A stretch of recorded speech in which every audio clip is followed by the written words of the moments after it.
And the mobile phones and technology has, give us that much to look at. So use that and don't be quite as narrow-minded as I was when I was young. Try and think of the bigger picture and to explore things, be inquisitive, and just, look like that instead of just like that. And don't be influenced by anyone. Be yourself. Be yourself. Don't be a sheep. Can you introduce yourself, basically saying who you are, how old you are, where you're from, and what you're known for? So, yes, my name is Michael Millen. I'm 71 years old. I was born and spent probably the first 20 years of my life in South London. Then I moved away as my life developed or whatever, and moved away from South London. So, I've been in Kent for probably the last, 50 years or whatever. So, what am I known for? Yeah, what are you known for online? Known for online? Oh, Yeah. sorry. So, my Instagram is Mike M Run. I don't do TikTok and very little Facebook. So, most of my stuff is just a Mike M Run.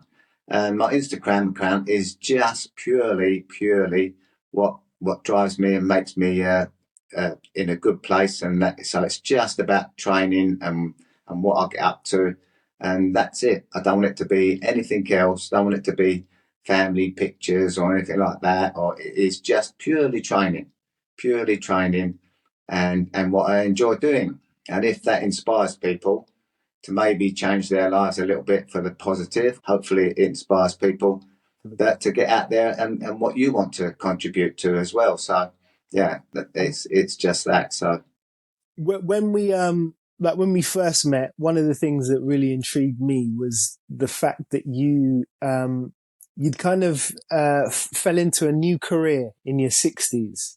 Could you tell people a little bit about that career and like how you got into it and when you got into it? I've always been involved in sport all my life.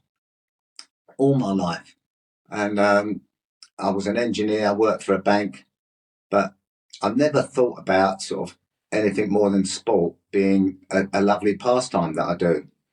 And like I said, I grew up just loving football and wanting to be a professional footballer, as many people do, kids when you're growing up. I got to a good semi-professional standard, and then once I'd finished that, sort of late 20s or whatever, I couldn't keep going to the level that I thought I would. I enjoyed, and I was tried it at a lower level, and it just didn't work for me. Mhm. Just didn't work. I just couldn't have. I didn't get that same commitment from other people in being in a team sport. So I started to look, instead of just narrow-minded and football. I started to open my avenues about other sports and what could I do to enjoy that, because I thought I'd never be able to get rid of football out of my life. So I've enjoyed training all my life. So I started always enjoyed the running and the training side of it. So then I started getting into marathons and just had a broader outlook on life and just thought, well, try this, try that. And maybe some of it works, some of it doesn't. So instead of being narrow-minded, it was just opening out and to that big wider world. And with social media as well coming to the fore, you get opportunities to see what other people are doing, be inspired by what they do, and maybe you want to try that. So that was how it grew, I think. That was how it sort of become more um, open-minded about the whole thing, and still keep that enjoyment going. And what opportunities came? Opportunities, yeah. Well, lots of things suddenly started to open up. I was in the gym one day and I got friendly with this guy, and he was a top model at the time. And he come over and I said I was quite friends with him. He said, Mike, have you ever thought about doing modelling? And I went, you're joking. Modelling, that couldn't be as far from my mind as anything. So he said, no. He said, there's plenty of people like myself, but not many. You're a bit of a niche and a bit of unusual in what you do. I was in my, I don't know, late late 50s or maybe 55, something like that. So he said, yeah, there's plenty like me, but you offer something slightly different with your age, and you're quite inspiring. So he belonged to this model agency. So he said, just please do, please, I'll give you the number, apply to it. He said, and I will tell him that, you're a good friend of mine, and get on like that. So that was how that sort of started. And it's never been a massive thing, and it's never been important to me other than just a bit of fun. So I don't rely on it or anything like that. But if a job comes along or I get opportunity to go for a casting, I just think it's a great bit of fun. It's very spontaneous. You'll get an email saying possibly this, possibly that, and that's what I love about it more than anything else. That and my position where I'm almost retired or whatever, I can just drop and do whatever I want. So if you're full-time employment and stuff like that, obviously you can't do that. But so I love the spontaneity of it all, and the some of the unusual things you get asked to do. So it's just a lovely bit of fun for me. But like I said, it's no more than that. It's just no more than that. So yeah. Where have you been to with your modelling? I've been lucky enough to get a couple of trips to Barbados, which was amazing. Nice. With some younger models, and yeah, I was there and just doing some incredible stuff out there, all different sports, tennis, everything, football, and I'll just have to keep pinching myself because I thought, what am I doing here? So yeah, it's I've had a couple of nice jobs out of it, so it's been good. It's been good. So yeah, but just a bit of fun, no more than that. And like I said, I don't think I've had a job probably for the last 18 months, but it doesn't, it's just whatever comes along. And as the guy said, I'm quite unique. So it's not like there's going to be lots of opportunities. There might be something come up that particularly fits me. So if someone was to ask you, like, what do you do? Would you ever say that I'm a fitness model? Is that something that comes out your mouth? No. What would I you? wouldn't like to speak of myself like that. No. How would you describe yourself then? If someone said, "What do you do?" Yeah, I'm retired. I enjoy my fitness. I train with my friends. So yeah, I wouldn't like to sort of put myself in that box and be look, I'm a fitness model or whatever like that. Okay. So I'd just like to be just pretty much get on with myself, do what I'm doing, but I don't like to have that sort of label of whatever because it's not what I am. I'm just a bit of a jack of all trades and a master of none, and enjoy life to the full.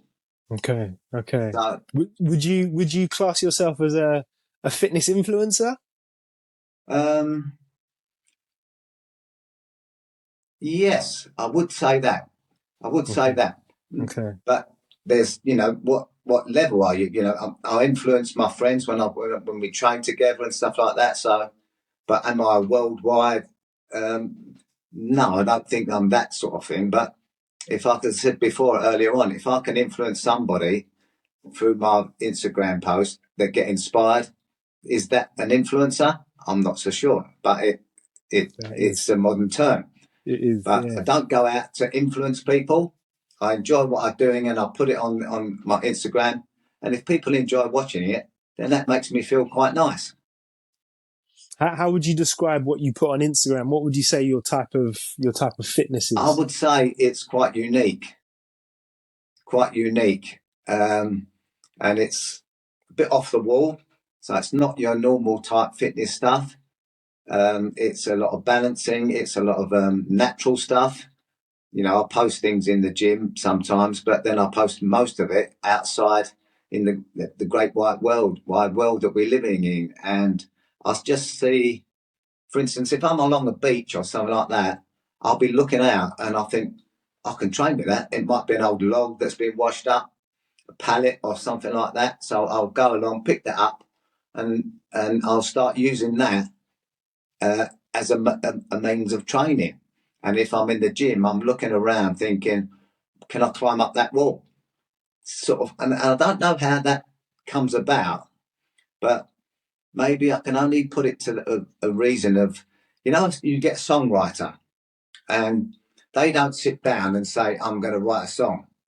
they might have a little bit of paper and a pen somewhere, and all of a sudden they get this flash of whatever comes in, and they write this, and they've done a song. So I seem to be thinking a bit like that. So I was on a beach a couple of 4 or 5 weeks ago. We was running with my friends, and there was a pallet that got washed up. So I just run over to this pallet, and we was thinking about putting it somewhere safe. And I thought to myself, no, I can actually use that. So we started running up and down the dunes, dragging the pallet behind us. So my mind seems to work like that, which is probably not most people's way of working out the training. And another thing I can think of is, as a child, maybe 4 or 5, 6, 7 or 8, if you're out with your parents or whatever, and you see a little low wall, the child will always want to get on top of that wall and balance along it. And as adults, we stop having them thoughts. We don't see something as a challenge and something to learn. And for some reason, I've never, ever stopped thinking like that. So if I pass a wall or whatever, I want to get up and walk along it and balance and maybe climb a tree or just challenge. If I see a fallen log, I want to run along the fallen log. So, and as children, we do it all the time without thinking. And for some reason, it's just carried on with me. And I try and portray that to my friends and say, look, have a go. Let's all have it and be careful, of course. But if I see a pile of logs, I want to climb over the logs. So that's what my training is. And when I go training, for instance, if I go to the gym, I don't always have a plan. I don't do leg day or arm day or anything like that. I just sort of walk in the gym and it just seems to evolve. So I'll come out and I think that was good fun. So I don't like too structured training. I like to think that I listen to my body. If it calls me to do something like that, or it will happen. It will happen. So personally, my training, I do some of it on my own, and then obviously I do some with my friends and stuff like that. But not many people can train on their own. They don't feel inspired to do so. But I can quite easily and do, just as much on my own as I do with my friends. So, but it's very off the cuff and without too much thought. And I think that keeps it a bit more fun. You challenge yourself. It's not going to the gym saying that every day just doing that or doing that. Yeah, my mind doesn't work that way. Why it doesn't work that way, I don't know. But yeah, I think that's a huge benefit, because I think a lot of people are into, like, you've been into fitness and sport, like, kind of, your whole life. yeah, And a lot of people don't have the longevity. They're not able to stick it out no, until their 70s. And I yeah, think, from the bits that I've seen of people online that are of that age group that are still kind of training and, kind of pushing themselves, it is that playfulness. You can see the yeah. kid in you can see the kid in them. Never stop being a kid. Yeah. No, that's awesome. And sometimes I describe you, like when I'm, chatting to people and I'm describing you, I'll refer to you as Peter Pan. I'll say Yeah, he's the real life Peter Pan. that's a lovely compliment. That playfulness is just It's a it's just lovely compliment. inspirational. And yeah, I try and when I'm training with people to make them think that way. And if you can have fun when you're training, you're going to come back because you enjoyed it. Yeah. And if you're just going to do a train, and you do this set routine day in, day out, most people that are not really into fitness and have to feel that they have to do it for weight control or whatever reason, they're not going to keep it up because it's a chore to them. And if you can induce a little bit of fun and a bit of playfulness and a bit of childlike stuff, like balancing and stuff like that, and it's so important with the balancing, as you know, when you get into later life, to lose your balance can be fatal, because you can have a little tiny slip, and if you're not sharp enough to correct that, you fall over, you break a hip. A lot of people never recover from that hip, and it can be a lot more serious in elder people, as you know. So if you can have that speed and reaction and control it while you're having fun, there's so many benefits to that.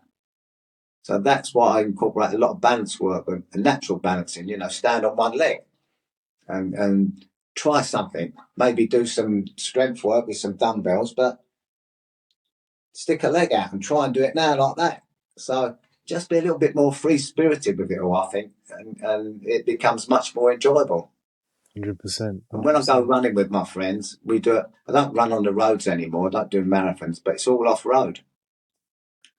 So winter time, obviously in the forest and stuff like that, there's big mud puddles and God knows what. And my friends at first used to run round the puddle. And now for the last time, years and years and years, they run through the puddle, get covered from head to foot in mud. And you can see the fun that it brings to them. Yeah, before they would have skipped round it like, oh, I don't want to get dirty, don't want to get dirty. Now, the deeper the puddles, the more fun it is, which is what kids do, isn't it? They can't wait to jump in a puddle. So it makes the enjoyment of running much more. And during the winter, obviously, that's when one of the benefits of winter and running is to splash around in the mud. Talking of playfulness and childhood, what was or being a kid, what was your childhood like in growing up in London in the Yeah, 60s and 70s? my parents were fantastic. It was in a poor area, so we never had I just went to a normal school. They didn't have access to many sports apart from football. Mm-hmm. So I do look back and think it would have been fantastic to have the opportunities to experience other sports, and I may have developed them, like gymnastics.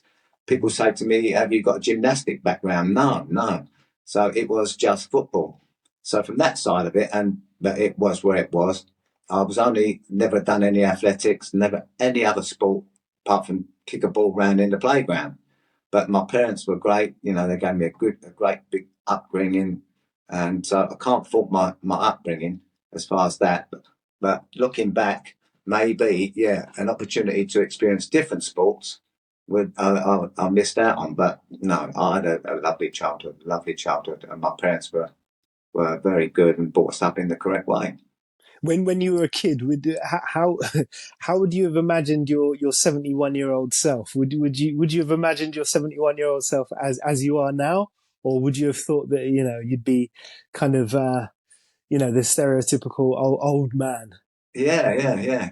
It's an interesting question and I can only answer it. I'm thinking, so I never thought I was going to be old because, as most of us think, you just think that's right there and it's never going to happen anyway. So I didn't give it too much thought. I did imagine that because of my love for football, that I would still be trying to play football and embarrassing myself. I just had this um, image of me trying to run around still playing football and making myself look like a complete idiot because I love football so much. So I did think that, but as it turned out, it's never, it's never been that way. But I thought myself, don't be embarrassing when you get old, know when to stop or whatever. But that was the only sort of thought I thought about that. I didn't think of it too much because, yeah, you park it, you just think it's never going to happen to you, do you? So, but yeah, one person did make a comment on one of my posts recently and said, I don't know how you do that. And I said, my answer to it was, maybe it's because I've been doing it for 65 years. One of my first early memories as a child, I've been 2 or 3 years old. And we all have them. You think, what's your first memory of it? And one of my first is just kicking a football around, trying to kick a football around with my mum standing next to me. And so that's one of my earliest memories of my childhood. And you know what? I've never stopped. So from that 2 or 3 years old, just never stopped. So doing things now is a result of the consistency that doing things consistently bring. And I've never sort of thought, oh, I can't do that. Or I thought, can I do that? Let's try. You talk about not wanting to be an embarrassing old man, right? It's funny. My daughter's 5. She's going to be 6 next year, and she's already got to the stage where she's a little bit embarrassed of daddy's quirky ways. Yeah. So what do your kids and your grandkids think of your kind of playfulness? Yeah. They're quietly proud, I think. Quietly proud, especially my grandsons. Yeah, they're of Italian heritage, so they call me Nono. Mhm. So they've always ever called me Nono. And some of the trips I've done and stuff like that, I tell them about it. And yeah, they're wow, that's fantastic and all this. And he did tell me a little while ago that when I went to Everest Base Camp a few years ago, he could not stop telling his mates in his class that my nono had gone to Everest. He didn't probably say that he went to base camp, but he said my nono, and he took great pleasure in sharing them with his friends. So yeah, I think they don't always express it in their own little way. They're 12 and 14, so but yeah, I think sort of yeah, they're quite proud, which is lovely for me. It's lovely. That So is awesome. That is yeah. awesome. And what is it about? What is it about the adventuring? Is this just a continuation of your playfulness that you go to? You go to Everest and you do all of this base jumping. Is that a continuation of your playfulness, I or? think you know what that's a great way, and I've thought about what it is and I think you've summed it up. The world has become a lot smaller now. You are able to go to these places. Obviously, financial permits you to do if you've got that. But yeah, the world is so much smaller, and I think you're right. That just sums it up. And I couldn't think of why that in the last 10, 15 years I've done that, but that is it. It's an extension of my playfulness. And there's some amazing places in the world to see and experience. And the biggest thing is nature to me, and how wonderful nature is in all the different parts of the world. Like I said, I was in Utah and last week, and the mountains and that were just incredible. And you just stand there in awe of it. And to be fortunate enough to stand there and embrace it all is a wonderful thing. And there's just no better playground, is there, than some amazing places in the world, Everest Base Camp, Utah. So this particular trip, I wanted to do the base jumping, the tandem base jump, and the canyon swing, where you just jump off the edge of the mountain and you swing through a rope. So it's not like a bungee; it doesn't Mm, just drop and bounce; it swings you through. So talking to my friends and stuff like that, and I think they were a bit too scared. mm, They didn't want to come, so they yeah, kept yeah. making little excuses. And I thought, you know what? They want to come, great. If they don't, but I'm going. So I booked it up on my own and I went. It's And there's a brilliant. different mindset when you're on your own to when you're with friends, obviously. But I went as a good example. I went for a trek at the bottom of this canyon last week, and it was about 12K. So you just turned up. It was about 15, 18 miles from where I was staying. Just a hard standing, not a car park as such in a normal car park. You park the car up, and there was a 12K walk.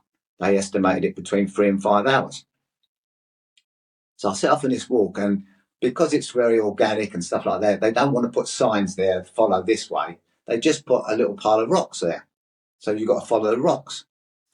So I'm an hour and a half, 2 hours into this trek, and I lost my way. And I'm looking around, and then I thought, whoa, whoa, whoa. There's nobody around. There's no cars. I haven't seen anyone. It's 35 degrees.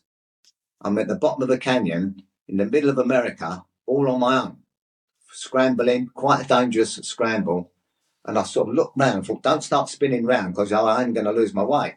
Just retrace my steps. So I retraced my steps and found my way better. And then I was just really concentrating. And I suddenly thought, I'm in a very dangerous situation here. Far more dangerous than jumping, doing a base jump. Because if I'd Mm, have twisted or broken an ankle, that could have been good night. Because who knows when the next person is going to come along. yeah. There was no phone signal. So I suddenly thought, so that different mindset when you're on your own, it was something I'd learned. Whereas if you're with someone, 3 or 4 of you, well, if you break an ankle, right, stay where you are, I'll go and get help. When you're on your own there, it becomes a completely different mindset. So I had to just think in a different pathway. And I couldn't really enjoy the trek until I got back because I was just so concentrated and there was a bit of scrambling and that and being very careful not to have an accident.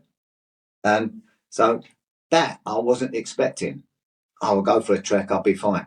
But on your own, and someone said to me, what, you should have told someone you was going there. I was on my own. Who am I going to tell? I'm in the middle of America on my own. Who am I going to tell?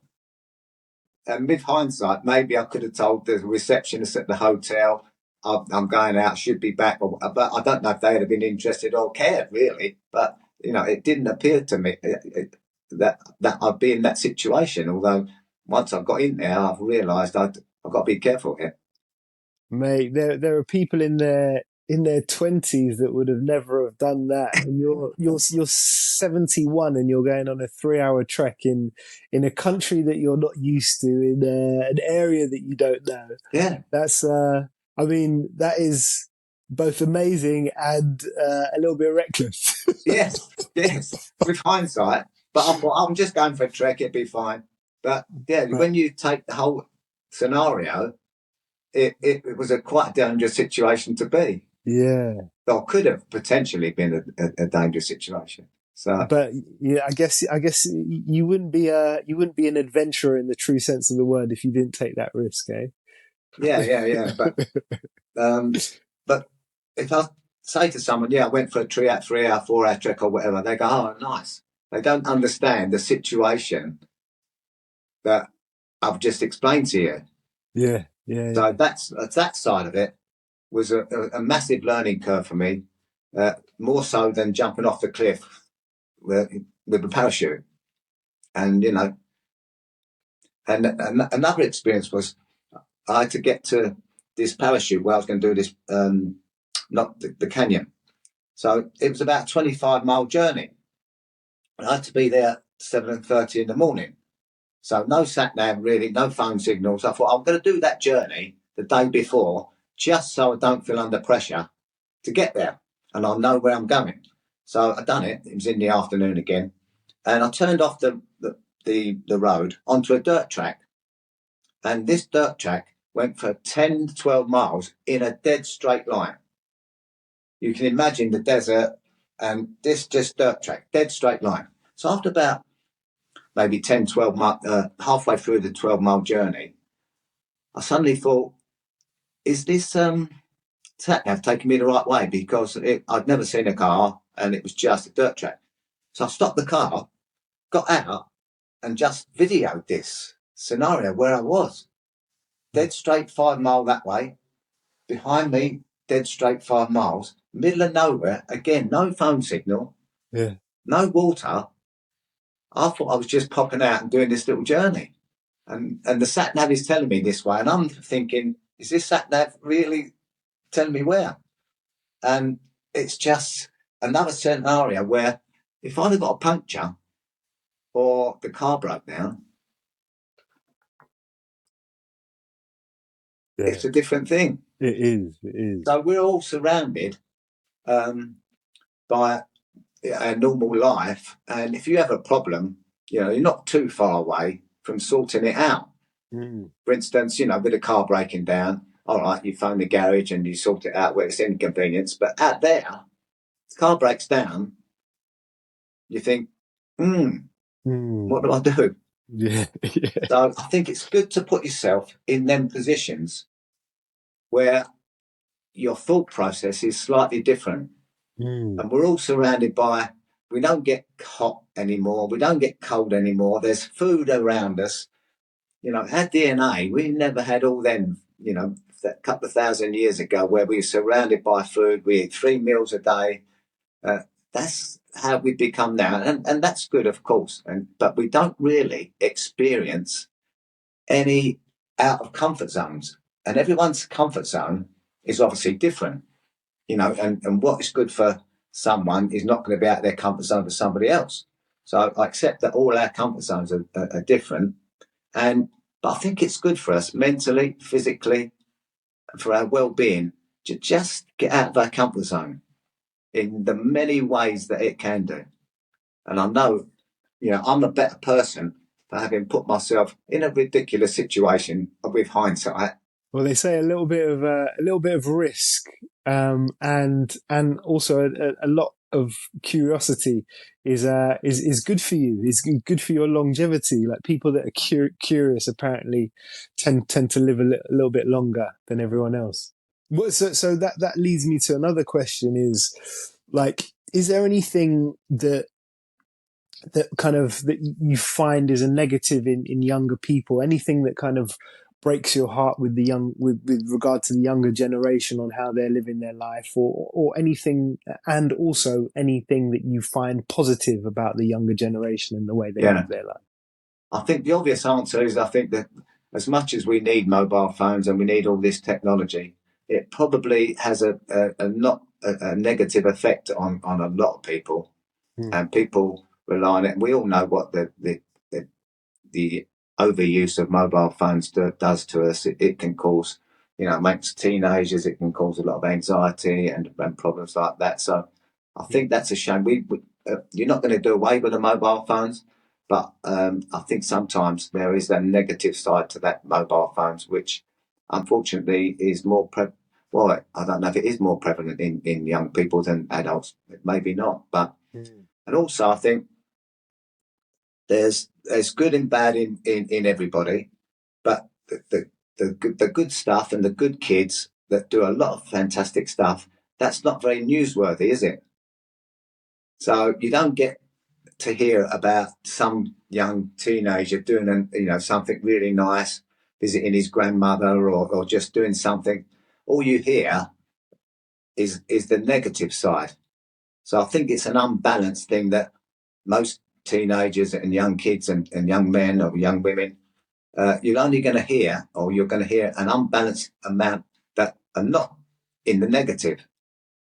Yet there's equally a probably amount that some young kids and people are doing some amazing things, but you just don't get to hear that. So that's a shame that that side of it is not broadcast as much as the negativity that goes with that. So yeah, but of course, yeah, there's good people and bad people and stuff like that, but we don't tend to hear too much about what's going on with the good stuff, Mm. which is a shame. So, Mm-hmm. but yeah, that's my sort of thought on it really about that side of it. So, but Yeah. yeah, I think the mobile phones is more negative than positive, And which is a positive. shame.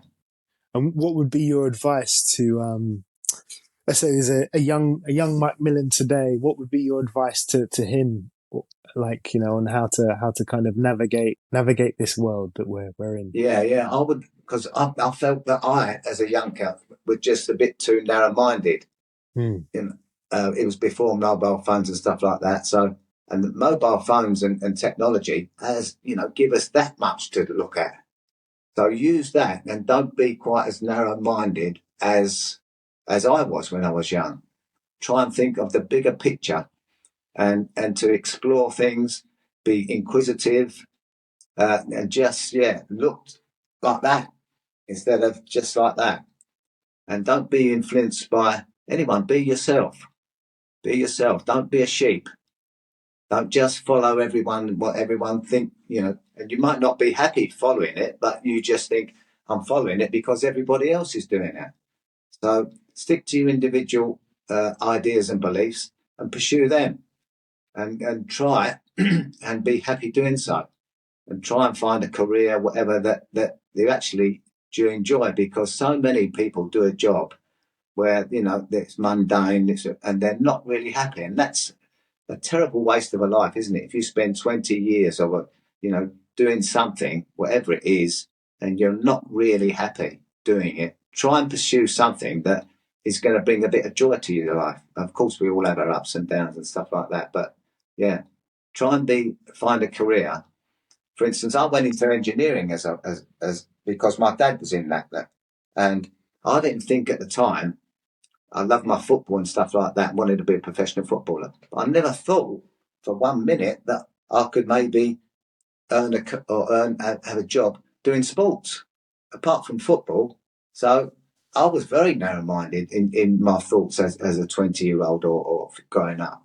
So maybe that is also why I've learned now not to be like that, Mm-hmm. because I've experienced a wider uh, avenue of knowledge and pursued that now.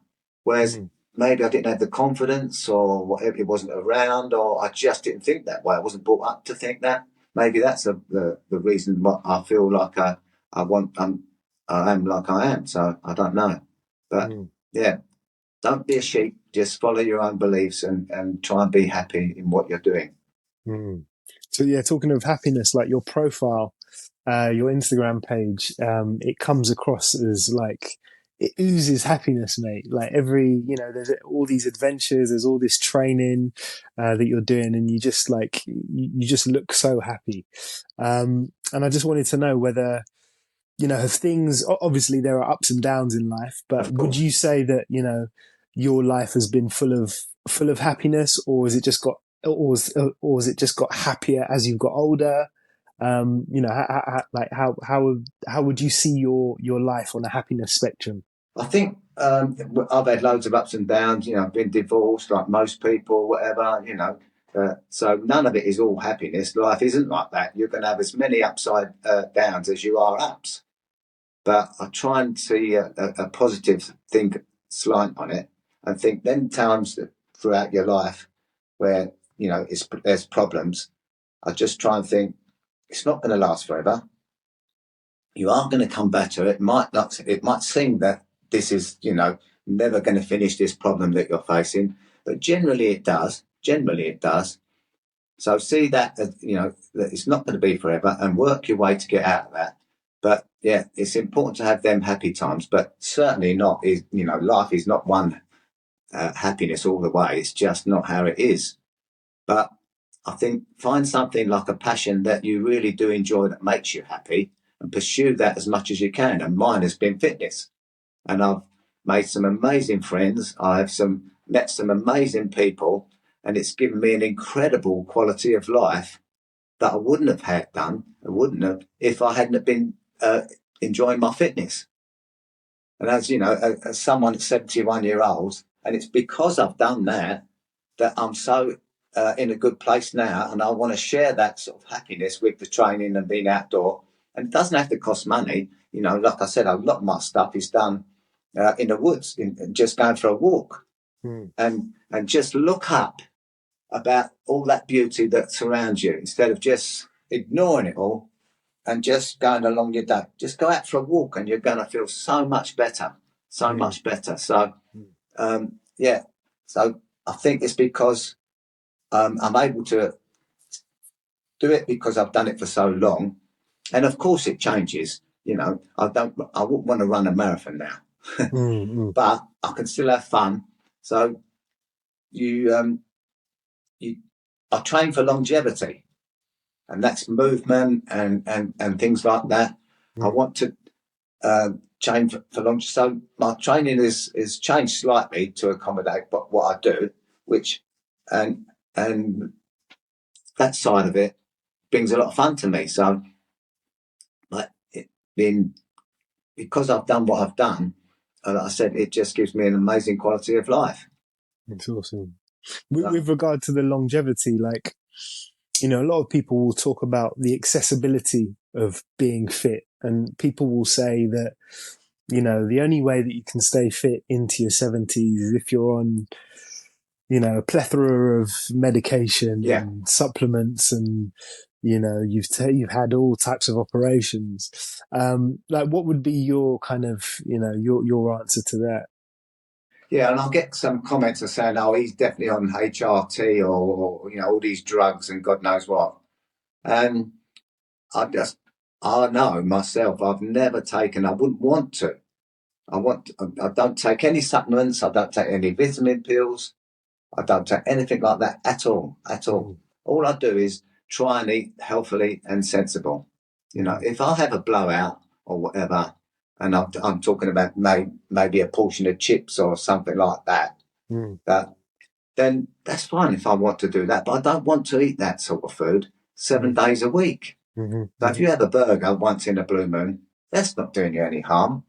But if you're doing it consistency, then and eating that kind of food, I don't enjoy that kind of food anyway. I'm not a big drinker. I don't mind a glass of wine every now and again, but I'm not going to sit there and drink all night or whatever. That's not what I want to do. And I try and eat as healthy as I can. You know, I don't eat a lot of red meat. I eat plenty of chicken and fish. Um, quite a lot of carbs. Quite a lot of carbs, and I think that's probably because I'm so active. So I'm probably more than the normal average person that eat carbs, and I don't gain weight from it because I'm probably just burning it off or whatever. And fresh food, I try and stay away from processed food as much as I can, but that doesn't mean I'll never eat a ham sandwich. So, but ultra processed foods I take completely away from. I don't drink fizzy drinks, none of that sort of stuff. Don't take any energy drinks or fizz drinks. So it's not as complicated as people make out. I think people overcomplicate things and say you've got to stick to this, you've got to stick that, but or maybe they say it's too expensive. You can go and buy a cauliflower for £1 or whatever, £1.50, and you can make an amazing meal out of a cauliflower with a little bit, insight or whatever. So I don't necessarily think it's more expensive. You've got to give it a bit more thought, and I enjoy cooking anyway. So to me, come on, cooking a meal is not a chore; it's a pleasure rather than buying a microwave meal or whatever. And I don't even have a microwave. Don't feel the need for one. So from that side of it, I think I get all my nutrition from a comparatively well balanced diet. There's a trend like online. I'm seeing it with lots of videos of people in the fitness industry who are in their 30s and 40s, and it seems to be that everybody's talking about HRT. They're saying that when you get to your 40s, you need to get on HRT, Wow. which is just mind blowing to me because it's, Yeah. like in videoing you and videoing some of the other people in the Mastering You series Mm. who are natural, it's like, there's no need for somebody who's as young as, somebody in their 30s and 40s to be on, all of these No. kind of interventions, unless there's something wrong with them, Yeah. unless there's an illness or something Yeah. there. Yeah. But it baffles me to just, see all of these people just Um, like putting all of their hope into an intervention yeah. rather than a lifestyle. Yeah. And it is Um, a lifestyle. It's a lifestyle. It's not something you can pick up and put down mm, and get a beach body in 6 weeks. That's not how it mm, works. mm, But the fitness industry and life in general thinks, summer's come up, I better start training. yeah. It just does not work like that. Mm, So, and yeah, and I think maybe it's the availability for all them sorts of supplements you can get these days, and it's all online and all that. But yeah, but no, I've never taken anything like that, and I don't see the need to. awesome. So I Awesome. think that I think you need an average amount of strength training, not nothing excessive. You need a certain amount of cardio, and that can be uh, different levels. It can be walking, and you need some mobility. Mhm. And I think them three pillars, you're going to be pretty much there. And if I had to pick one, I would say it's the mobility. It's laying down on the floor and standing up. It's moving around, balancing on one leg. Just general mobility. Certainly, as you get older, you think about people in their 60s or 70s. Very few of them could lay down on the floor and stand up. A simple exercise of laying down on the floor. They collapse or whatever, or they couldn't get down, can't bend over. So I think that, to me, mobility is probably the one that I try and keep going with. And that can take many forms. Instead of doing shoulder pressing with two, do with one and stand on one leg. So be a bit more inventive in that. And yeah, the mobility to me is the most important thing. And the thing I don't see in normal people's lives. Mm, mm. Yeah, no, I agree 100% with that. Yeah. And I see what you do. You do a lot of that sort of stuff, don't you, yourself? Cheers. Yeah, yeah. I'm following your lead, man. People like you, I'm following their lead. So, hopefully when I'm 71, I'll be in the same Well, that's position that very you're kind of you in. to say. It's very kind of you to say. No, no, it's true, mate. It's true. And talking of, so like right now, I'm in my 40s. Mm, And if I'm to project into the future, to my 70s, one thing that I've been really interested in is potentially like character changes. So would you say that when you're in your 40s, your character has changed as you've got older into your 70s? Have you become more aware of yourself, more confident, more, you know what you want and you just go out there and get it? Has there been a dramatic change from your, say, 30s or 40s to now your 70s? Yeah, I think there has been a dramatic change. I think with age, experience brings, you learn a lot from getting older with experience and life, the problems and stuff like that. So I think there has been a dramatic change, but it's not been overnight. I just think it's evolved with age and the experiences that life brings, makes you more knowledgeable. I've got more confident as I've got older. As a young teenager, I was very, very shy, and people find that a bit difficult. What, you're a shy person? I was, but I think again, being active and involved in sport gives you a confidence, which is a side product of being involved in sport. So, and the more I've sort of changed with my attitude to sport and looking like this and doing lots of other different things, brings you a confidence as well. So there's been a dramatic change, but I think it's due to the training and all the experiences that brings and having a wider knowledge. So yeah, I would say I'm a more confident person. I'm more educated in life because you get to 70, you've had more experiences than someone in their 20s. Would I want to be seen by a doctor that's just come out of university? Or would I want to be seen by someone that's coming to the end of their life as a doctor or a surgeon? And I think I'd rather see someone that's been there doing it for a few years. So I think that brings a confidence to myself as I've aged. And if I'd have dropped off with the training and stopped the training, I think I wouldn't have continued to grow as a person and knowledge if I'd have as much as I have by continuing to do exercise and experience new adventures, meeting different people, and just becoming a more knowledgeable person, which is another benefit which people might not necessarily see just from, looking after yourself, taking care of yourself. And there's so many benefits. It's not just about looking good that it brings you. That gives you confidence, of course, but inside there's a lot more going on in your mind and developing as a person. And so if you can pass that on and share that with someone, that makes me feel rather nice. If I've influenced someone or changed their life for the better just by saying get out and experience it, then you can't put a price on that. And that brings me a lot of pleasure.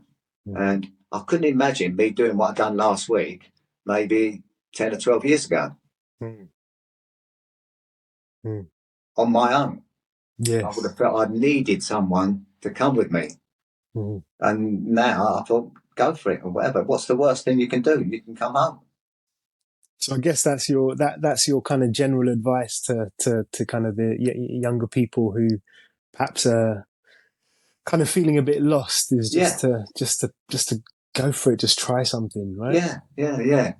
And stick with your beliefs. Don't just follow. You see so many people like, I don't know, tattoos or whatever, or pink hair or whatever. You get one person do it, they all do it. If you want to do it, that's fine. But don't feel like you're pressurised because someone else is doing it, which takes a little bit of confidence and stuff like that. So try and be, stick to your beliefs or whatever and pursue what they are, rather than, oh, they're all doing it, I better do it. Which I know to an extent I've done as a young teenager or whatever. But with the experiences I've had now, I just think it's important to stick with your beliefs and try and be in a good place as much as you can and be nice to people. Do you have regrets, and how do you handle them? The only regrets I have is not doing the things I wanted to. All the things I've done, has that brought me regrets? No. Some have been good, some have been bad, but the only regrets I have is I didn't do that. not I've done that and have a regret for doing it. So I see that in the complete opposite way. Don't ever have any regrets about what you've done. Have regrets about what you haven't done. So we've all made mistakes and we'll continue to make them mistakes. But, regrets, no. Mm-hmm. Only about what I didn't do. That's great. That's great. Okay, Mike, I've got one last question for you. Yeah. And that is like, you're showing no signs of slowing down. So what are your future goals? People say, yeah, what's your goals? I've never sort of been someone to set a goal. For instance, in 2 or 3 years, I want to be doing this or whatever. I'm just happy to get up in the morning, having my health, and I'm richer than my wildest dreams if I maintain my health. So I don't, things can happen tomorrow, whatever. You never know. But if I can get out of bed tomorrow, then that's all I'm looking forward to. So I've never been one to set goals, really. And people say, oh, yeah, well, you must have goals. No. I'm just happy to maintain my health as much as I can. And I'm grateful for that. And if I can wake up tomorrow, I'm happy to do that. And am I looking at 2, 3 years, 5 years' time? No. Because it's not something I want to do. I want to just be happy in the moment. And achieving goals, no, I don't really set myself goals. No, never have done that. Not that I'm aware of. And I think if a lot of people set goals which are not really achievable. And then when they don't get them or they don't achieve them, they're disappointed. So if people want to set goals, make them achievable, not to the extent where you're wishing whatever and you've got no idea or hope of achieving them goals. Then you're going to be sort of disappointed. So live for the moment. Of course, when you're in your 20s and 30s, your next step is children and the house and all that sort of stuff. So I get that. But try not to be too hard on yourself in setting goals that are not achievable. And take the simple things in life that are the most important thing. And when I was away last week in the middle of that desert and all that, and it made me think, actually, what really is important and who is important to you. Because we all get stressed over different things and the trials and tribulations of life, and we all do it. But is it really that serious that you've got to get stressed over? Certain things are, of course. Just take a little bit of a stock, which I did when I was out there, thinking, I'm surrounded by this incredible place. This makes me think in a different way about what is important. Mm-hmm. Your family and stuff like that, of course. And I took a lot from that holiday, again, from, being on my own and looking around and thinking what is important and continually learning really from life's experiences and keep wanting to have them experiences and little challenges for yourself that make you feel nice. So are they goals? Maybe, but yeah, not hard and fast goals as making a list or anything like that. Try and be happy and be a nice person. That's not bad goals to have, I think. Oh, I love that. Right, that is awesome, mate. It's been an hour and it's just flown by. Really? Yeah. Wow. Oh, you I are. thought it was going to be about 10, 15 minutes. I hope I've not bored you too much. No, not at all. There's so much gold in this. You give me some work to do. I'm gonna have to put this together and edit it all. But it will be work that I will appreciate, man. That's Just lovely to going say. through this thing. Lovely to say, I think.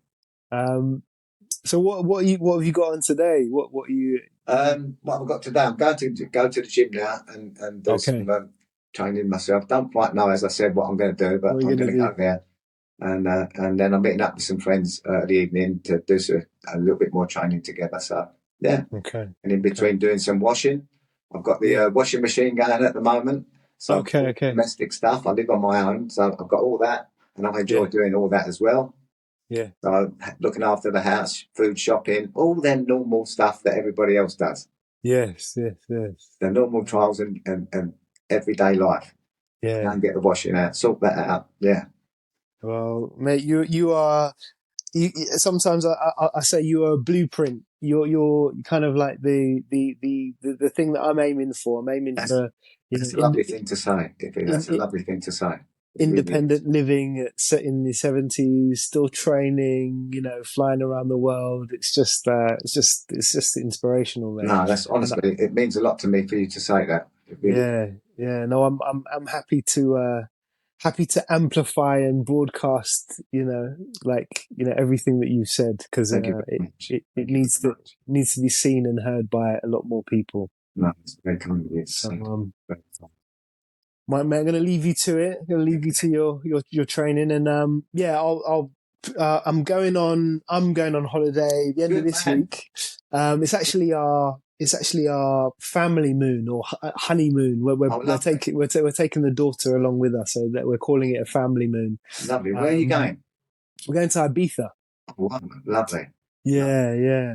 So yeah, unfortunately for us, we had last year my partner's mum passed away, Oh, I'm and sorry to then hear that.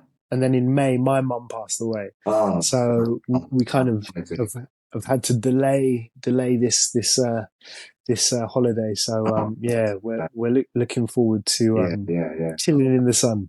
Have a wonderful time. Cheers, Wonderful. mate. Cheers. Well, Mike, it's been a pleasure. We have to see in person. We have to see in person. I have to come and do some intuitive training with you. That's Yeah, it. Yeah, some it'd be great. playful training with you. Yeah, That would it'd be be great. fantastic. We do that. We do Okay. that. When I get back, I'll give you a shout, mate. Yeah, yeah, for sure, mate. For sure. All Been right. a Cheers, pleasure Mike. talking to you, mate. Thanks, pal. Thanks a Take it lot. easy. All right. See you Bye. soon. Later. Bye.